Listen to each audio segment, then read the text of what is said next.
we chose to do our presentation on uncontacted tribes, and it was myself, Sarah Davis, along with Laura, who's not here tonight, but she'll have a part in the presentation, and you'll see her at the end with our conclusions, Nikki and Kelly.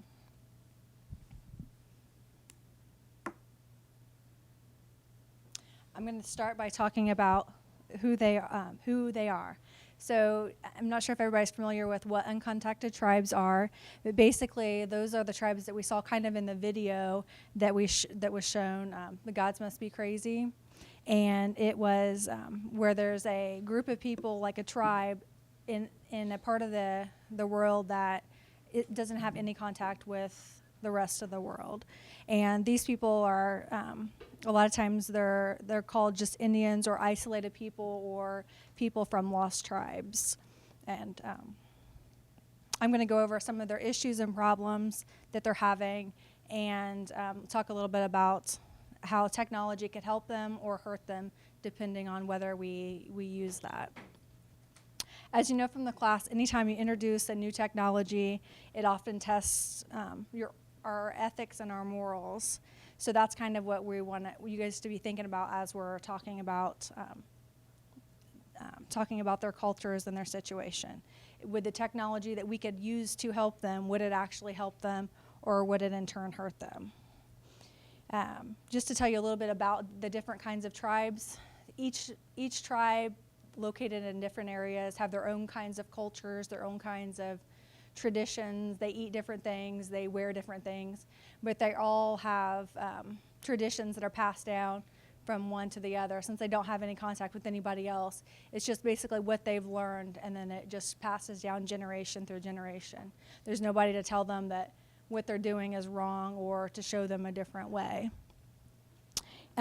Most of them are nomads, which means they move from place to place based on their seasons.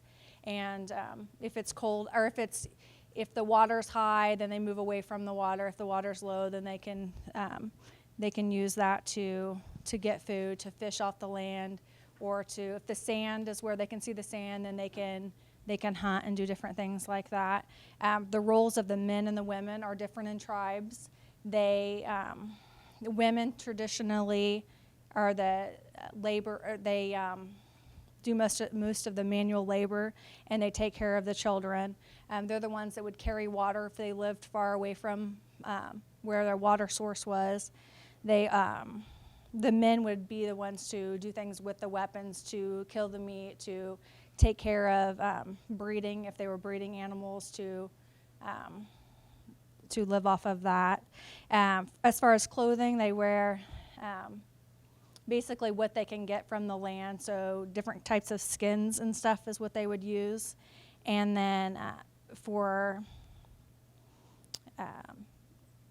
some of their cultures are different with marriage as well. Some of the children marry very young based on whether they're like their parents. If their culture says you marry at 8, then that's kind of what they do, whether they want to or not. And they often have to marry their cousin is who it would be. So that's a little bit different than what we would traditionally do as well.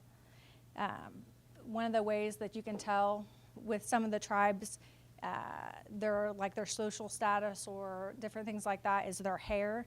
And some of the tribes, if you wear your hair, like the men would wear their hair a certain way if they were married, or a certain way if they were single, and that was just one of the ways they can tell.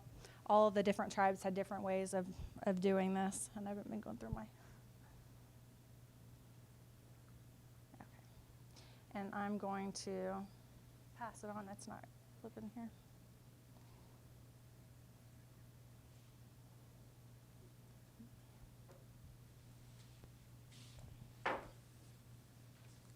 Okay, so now we know a little bit about the history of the uncontacted tribes, and I know we've already seen some clips in class about it, but currently today there are estimated to be more than 100 uncontacted tribes globally. They're mostly in Amazonia, South America, which consists of Brazil, Colombia, Venezuela. I don't know how to say this one. Guyana, Ecuador, Peru, and Bolivia, and then also in New Guinea. Uncontacted tribes are also found in Africa, Asia, and Australia, and in more places all over the globe. Currently, there are many threats that these tribes are facing. Some of them include cattle ranchers, disease and immunity, missionaries, colonists, loggers, and roads. And the biggest threat that these tribes face would be disease and immunity, because every time, I know we keep calling them uncontacted, I can't say that word, but we call them uncontacted tribes, but after doing our research, I think we could all agree that they're not really uncontacted, or we wouldn't have this information that we do have about them. So when they do come in contact with all of these people, such as the cattle ranchers, missionaries, and all the civilized people who have vaccinations for these diseases, they can catch them. So a lot of these tribes are dying off due to the common cold because they don't have any type of medical assistance to help them. Brazil is estimated to have 77 of these tribes, and they have the most, according to the Indian Affairs Department, they have the most uncontacted tribes living in Brazil. It's hard to really say exactly how many, because if they're uncontacted, we don't really know. These tribes remain isolated, and because they have had bad experiences and encounters with all of these technologies that we use, and that they're invading their land, so they want to stay uncontacted. And they all do vary, as Sarah was saying, that some tribes are always on the move and others are more settled, and they have just a settled territory, but some always are constantly moving due to people invading their land. I'm going to skip the videos. They're on there if you guys like to see, but just due to time. Peru is estimated to have about 15 uncontacted tribes. It was made clear that they also wanted to remain isolated. Oil exploration is particularly threatening to the tribes in Peru, and more than 70% of the Peruvian Amazon has been leased by the government to oil companies. So their government is allowing people to go in, but they're also taking their land. When they go in, then they could also lead to disease, and it also leads to violence amongst the explorers and then the tribes themselves. And the third largest is New Guinea. There's estimated to be a few dozen uncontacted tribes. I forget where I saw the number, approximately 44, but it wasn't. I think it might have been Wikipedia or something, so it wasn't a very trustworthy source that I found that number. New Guinea is said to be the least explored out of all of these tribes, mostly because the lack of safety. So currently we know that, or we think that there's a lot of cannibalism going on among the New Guinea tribes. They have found that Michael Rockefeller was killed by a tribe in New Guinea, and they never found his remains or things like that. And when there was contact with the tribe, they have provided some stories of what they can't understand. There's a lot of language barriers because no one really knows their language. But they were accused of cannibalism, and due to the death of Michael Rockefeller. And then also the tribes in New Guinea, they live in trees or really high raised houses to stay safe from other tribes because they are so violent in New Guinea. Thank you. And I think that it's an important distinction as we talk about uncontacted tribes, sort of to explain what that means. As we're giving a presentation, we are talking a lot about statistics and figures and how can these people be uncontacted and yet we have all this information. For my section, what does the future hold? This is something that concerns me a great deal. If we know where they are and we know what they're doing, then I think it's only really a matter of time before they are going to be contacted. But what constitutes uncontacted is that they resist interaction with the modern world. They don't choose to be contacted. And many of them, in fact, haven't been. They're monitored from a distance. One thing that I found out about the Machu Picchu tribe, which I'll be talking about, that's on the Brazil-Peru border, is that actually they've been filmed at a distance for decades. And they just use long shot cameras or whatever those are called. And they did kind of keep track of their numbers and their movements and such.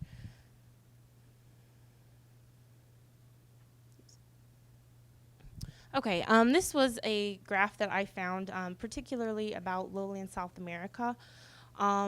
And I say to look forward, we must look back. This shows what happens to the tribes once they are contacted. There are a lot of indigenous peoples in South America who have been contacted, and here's how they fare. As you can see, that's not very well. It's an over 80% mortality rate. This is actually the point of contact, so this is immediately before the point of contact and then 1 year after. So as you can see, they do start to rebound, but sometimes that can take decades. And that's not true for all. This is just across, I keep doing that, sorry. That's just across the board. The reason for this, there's a lot of them, but some of the most common are their vulnerability to common illnesses, as Nikki also discussed, things that we take for granted. Our immunity to the common cold or flu. We bounce back with some orange juice and a good night's sleep, but that just isn't the case for people who haven't been exposed to these kinds of bacteria. Relocation is another possible reason for population decline, as well as assimilation and violence. Relocation and assimilation a little bit different, but they can be sort of seen as the same, but violence also does have an impact. South America is an especially dense area for uncontacted tribes. That's for a lot of reasons. I don't want to dwell on this too much in the interest of time. I know that Nikki's covered it a lot. But one thing that I find very interesting is Brazil's approach to how to protect their uncontacted tribes. It actually has 7 TIs, and those are indigenous lands.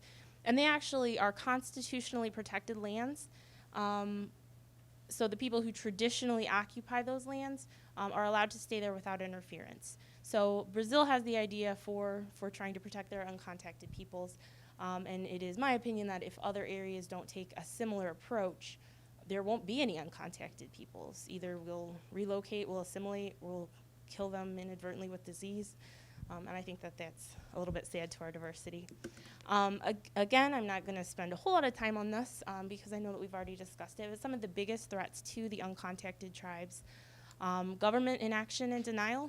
Famously, the former Peruvian president, Alan Garcia, stated that the uncontacted peoples were actually just made up, that they were a way for environmentalists to attempt to block efforts to get resources. So just kind of, throwing a red herring in there.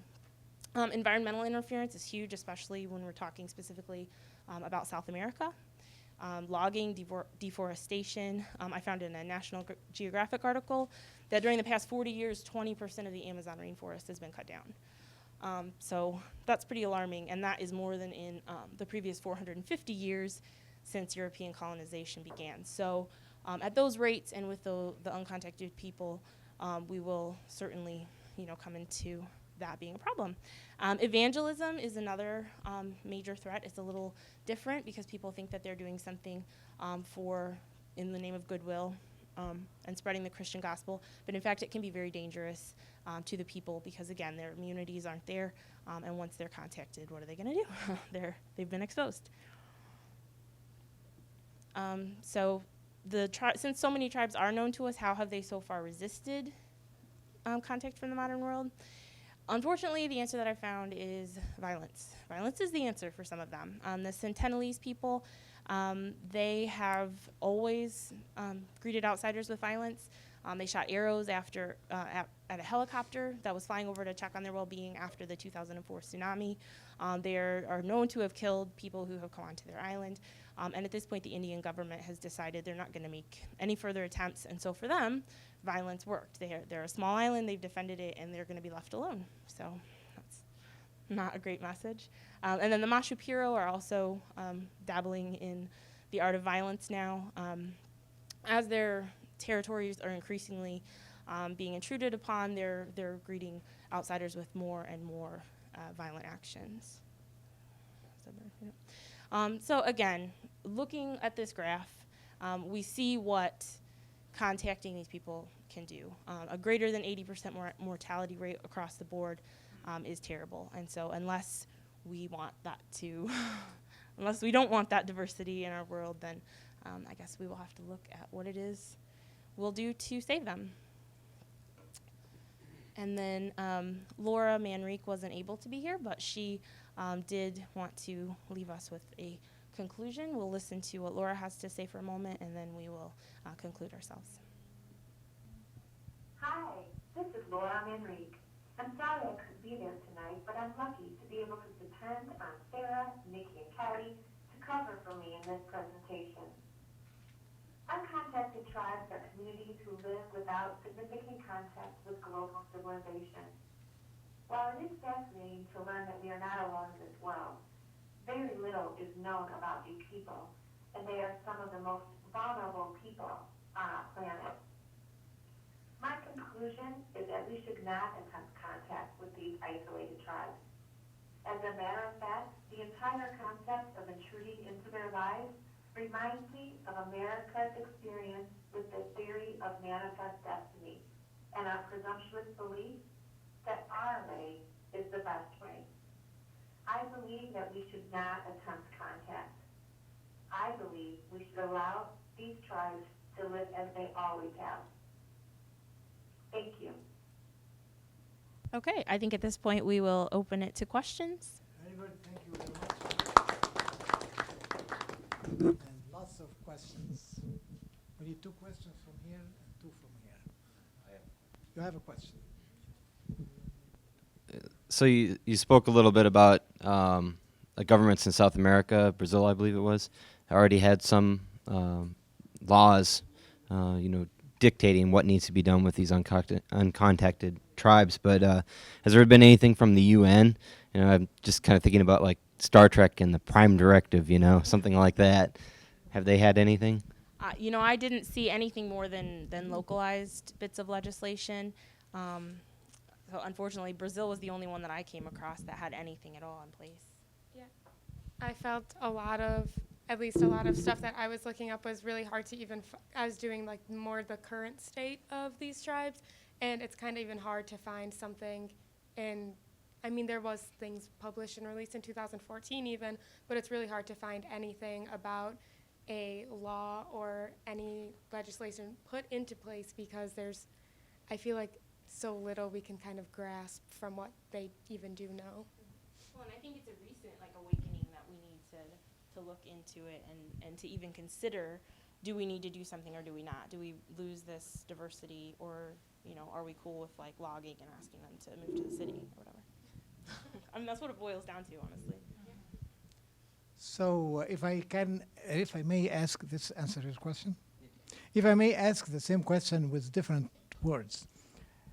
Is contacting the uncontacted people or tribes something that we really should have a heart to do? We like to do, have a compassion to do, or we just leave them in peace? I think we all have our own take on that, our own opinions on whether we should contact or whether we should intervene or not. But it's like every other technology. If we intervene with technology, giving more immunizations and giving them more stuff to be more civilized, then where do we stop? Do we then make them follow our rules? Do we then say, okay, you can't have your children get married at 8?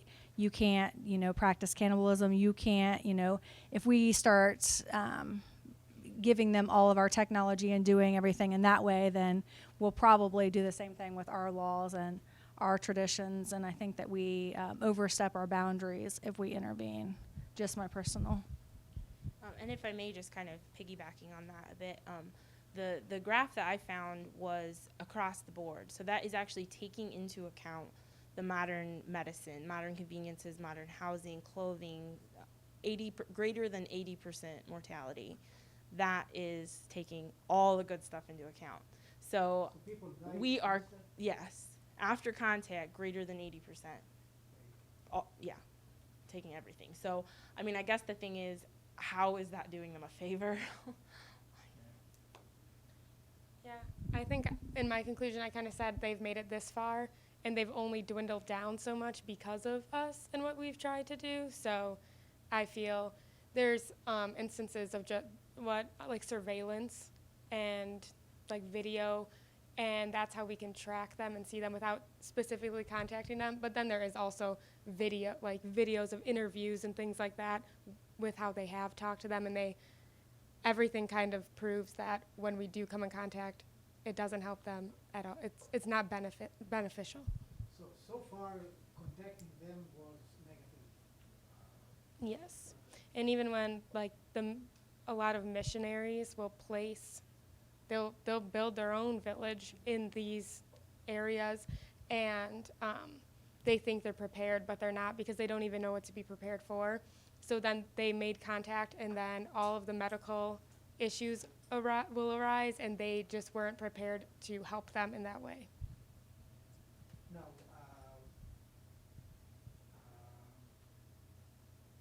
I saw some unprotected people have a tradition or practice to get a piece of bone and put it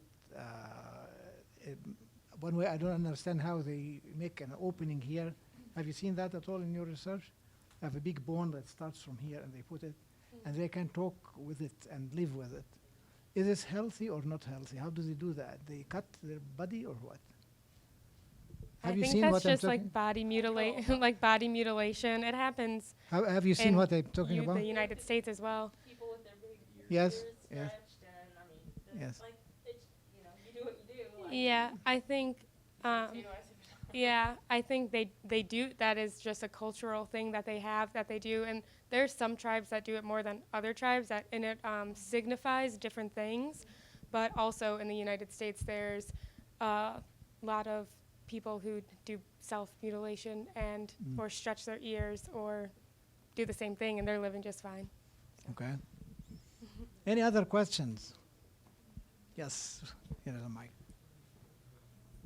I noticed you said that it was few tribes that are like wanderers, and you know it's a lot of problems when we contacting them. So is there any problems as far as them stumbling into like our lands and?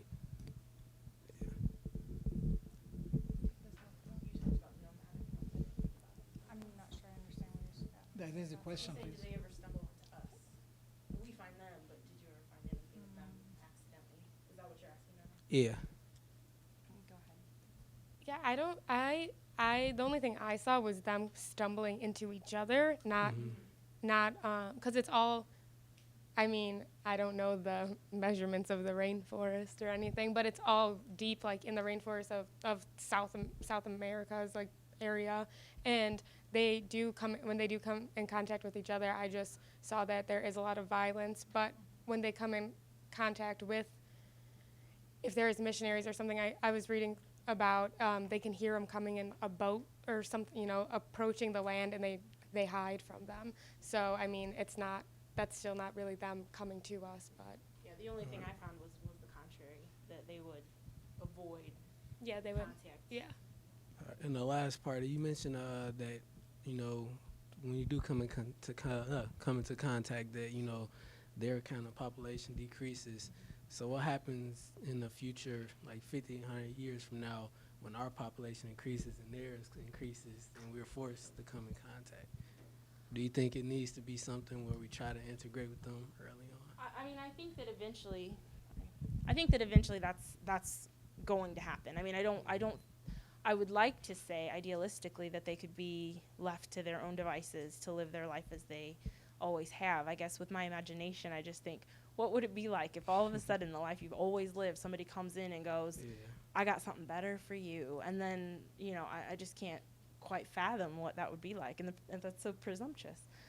But I think eventually we'll run out of space. I think eventually the people who want the resources in their lands will get it, or missionaries who are doing outreach work will find them. So I think eventually that's the case. And I think, as is the case with most of Native American people in the U.S., assimilation is survival. I think it's a shame, but I kind of see that as probably pretty likely. I have two questions. One of them is why does it look like we bring germs to them that they are not familiar with, or their body immune system is not familiar? Any research was done to see why we bring or carry something that's harmful to them? Can research help in making us more sanitary or something? More healthy? I mean, I think that's just the way we live. I mean, if we get a little cold, we take medicine. If we get, I mean, the same thing if you take antibiotics all the time, you know, it does something to you. They're used to not taking antibiotics. They're used to living off the land. They, you know, they don't use sunscreen. We do. We put all those chemicals on our body, and they just don't. I mean, they use the oils and stuff off the trees to coat their bodies so that they don't get burned. They use the animal fat to do the same thing. So they're using different, you know, different stuff than we are, and we rely a lot on medicine. We rely a lot on other things that we're putting into our body that's not necessarily natural, and I think that probably has a lot to do with what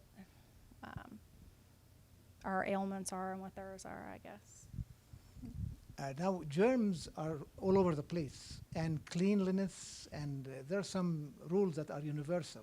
So if they are drinking from water, like happened in Europe or any place when you have dysentery and other stuff and cholera, so these things will happen regardless of the West or the East or whatever. The microbes are microbes.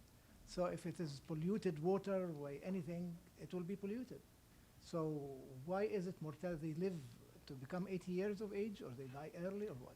We take for granted actually just how healthy we are and how much has been done to our immune systems with living in such close proximity with immunization shots that we get. I was told recently, and I don't have a resource or anything for it, but that actually allergies, the reason that people get more and more allergies now, it's a response because our bodies are looking for something. Our immune systems want to stay healthy and exercise, so it starts turning against something that's very natural. So we're kind of to a point where, I mean, a lot of us are that healthy from common diseases and, you know, things like that. We've effectively eliminated so many diseases, but we're still carriers of those things. Yeah. So, and we don't even know. I mean, it might have been something that we had the sniffles from a couple of days. But our immunities are very strong, and so we're carrying that into people who are exposed to a very small and limited amount of germs. It's not about sanitary things. It's not about being unclean. It's just about being carriers of dangerous. Another question, one more question. I have a question that's a little bit sensitive to ask, and it should be said in all kindness and lovingly and understanding without any prejudice or any pride or something, and be answered the same way, so no meaningful for that.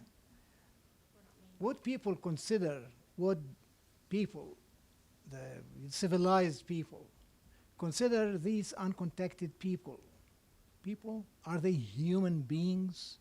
Because there are two questions that will come immediately after this. Are these beings human beings or not?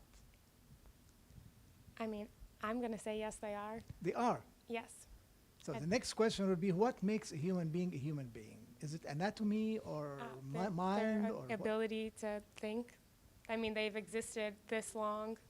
They're alive and living and taking care of themselves, and isn't it the ability to have like critical thoughts? And they have their make you a culture human. and their art, and so they are productive human beings in their own Yeah, they're way. yeah. Okay. So the question will remain, I think, do we need to have compassion to go and tell them something to do it differently? I wouldn't say better or worse, to communicate with them, because life is life to everybody. So can we share something good with them? Maybe if there could be a technology that can avoid all of the devastating things that we do to them, then we can go. But before we do try and help them, they're doing fine on their own and have been. And ones that have been contacted and have interviews and things like that, they even say that they would just wish they were left alone. Yes. So I don't think we have the right to tell them there's the internet because they don't need it and they don't want it. Okay, we'll have to leave it this way, uncontacted, contacted if you like. Please greet them for me. And